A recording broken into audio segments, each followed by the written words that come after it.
Dan saudara, meski hanya berlaku di Pulau Jawa dan Bali, pembatasan kegiatan masyarakat atau PPKM darurat turut berdampak pada aktivitas di Bandara Sultan Iskandar Muda. Bandara yang biasanya melayani 12 penerbangan, kini hanya dilayani 6 penerbangan dari dan menuju Bandara Sultan Iskandar Muda. Berikut informasinya untuk Anda. Penurunan penumpang baik dari dan menuju Bandara Sultan Iskandar Muda terjadi sejak 13 Juli lalu. Bandara yang biasa melayani hingga 700 penumpang, sekarang hanya melayani 147 penumpang. Menurut manajer operasional Bandara Sultan Iskandar Muda, penurunan penumpang hampir mencapai 80% tidak hanya di Bandara SIM saja.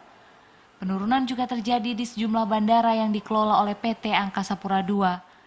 Kondisi ini dinilai menjadi bukti penerapan PPKM darurat yang telah berjalan maksimal di Bandara Sultan Iskandar Muda karena mampu membatasi pergerakan pelaku perjalanan udara. Dari data yang kita per hari kita monitor, memang pergerakan traffic juga kita turun.